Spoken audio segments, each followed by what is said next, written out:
नमस्कार, तुमच्या सर्वांचं स्वागत आहे आणखीन एका छानशा ब्लॉगमध्ये. तर आज आमच्याकडे धोंडे जेवण होतं. म्हणजे तुम्ही मागच्या पार्ट 1 मध्ये बघितलं असेल तर आम्ही धोंडे जेवण केलं, पण धोंडे जेवणच दाखवलं नाही कारण भूक सगळ्यांना खूप लागली होती. तर आम्हाला सगळ्यांना भूक लागली होती, खूप उशीर झाला. नंतर फक्त वळायचं आणि धोंडे चारायचं हे जो एवढाच कार्यक्रम केला आणि त्यांना आहे द्यायचा. आणि तर आम्ही खूप कौतुकाने हे तिचं धोंडे जेवण केलं, खूप भारी वाटत होतं. हे आम्ही आपलं साध्या सोप्या पद्धतीने भारी गेला. हा व्हिडिओ मी आज एडिट करत आहे. तर प्रीती 4 दिवस आली, तिला जोड भारी वाटतं, घर असं भरल्यासारखं वाटतं. व्हिडिओ मध्ये बघितलं गेली की रडायला तर येतं, तिला पण रडायला येतं, आम्हाला पण रडायला येतं. तिला मी म्हटलं बाई तू राहती, तर आमच्याकडे गावी असे बत्ताशे आणि नंतर गेली की आम्हाला खूप रडायला येते. म्हणलं खूप वाईट वाटतं खरंच. मुलगी सासरी गेल्यानंतर म्हणतात जन्मताच मुलगी परक्याचं धन असतं, वळून घेतलं त्यांना आहे. तर मला तिचे किती लाड करू काय करू, मला असं हे होतं किती करावं नाही. म्हणजे शक्यतो आमच्याकडल्या भागात आई, कारण माझ्या असं काहीच झालं नाही. म्हटलं तुला आमच्याकडे म्हणजे ती काय माझ्या स्वतःसाठी कधी धोंडे जेवण वगैरे माझं कधीच केलं नाही किंवा झालं. तर मग मी तेव्हा आमच्या टायमाला तर अशी काही पद्धती नव्हती. धोंडे जेवणाची पद्धत होती, पण असं डेकोरेशन करणं वगैरे असं काहीच नव्हतं. तर मी माझी हौस माझ्या मुलीद्वारे पूर्ण करते. तुम्ही मला तर कोणाला ह्याचा देखावा वाटत असेल तर ते तसं तुम्ही काही समजू नका. हे माझ्या मुलीचं कौतुक मी करते, कारण मला असं वाटतं तिचं केलं म्हणजे माझं झालं असं मला वाटतं. मी माझे स्वप्न मी तिच्यात पूर्ण करते. तर त्यांना मस्त असं आम्ही धोंडं जेवण केलं होतं. तर त्यांना दोघांनाही कपडे वगैरे घेतले, तिला जोडव्या घेतल्या, बाकी जे काय पद्धत असते अनारसे वगैरे ते सगळं केलं रीतिरिवाजप्रमाणे. तर कसं वाटलं आमचं धोंडे जेवण मला कमेंट करून नक्कीच सांगा. आणि आमची ही साधी सिंपल पद्धत ते पण मला कमेंट करून सांगा. चला, व्हिडिओ आवडला तर लाईक करायला विसरत जाऊ नका. आणि पुढं बघा आम्ही कशा पद्धतीने केलं धोंडे जेवण. आणि पायलने आमच्या जावई बापूंना कसे धोंडे चारले, कशाचे चारले, हा पुढं ब्लॉग कंटिन्यू करा म्हणजे तुम्हाला समजेल. नाही खाली पुढे ठेवा समोर.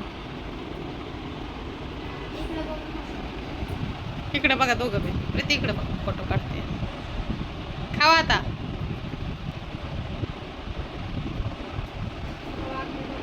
तिला विचार.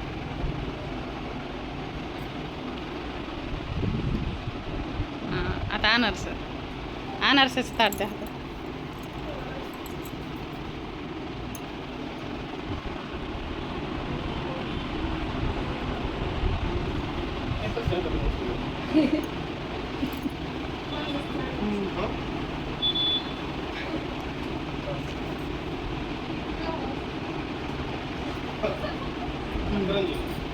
करंजी नाही, आता ते महत्वाचं असतं. ते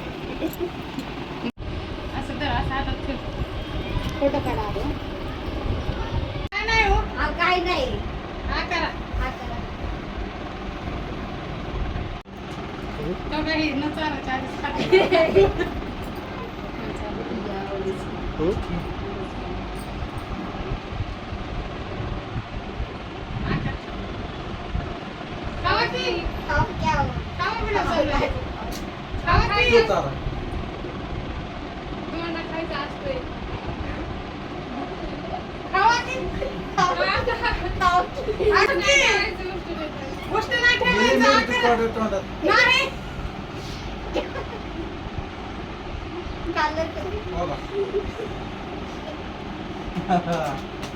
एकदा फसलेलो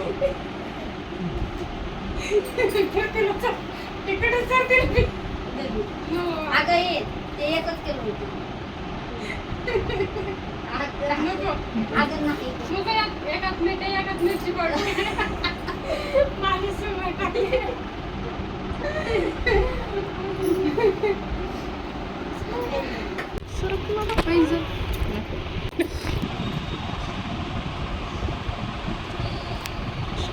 इकडे पण बघा.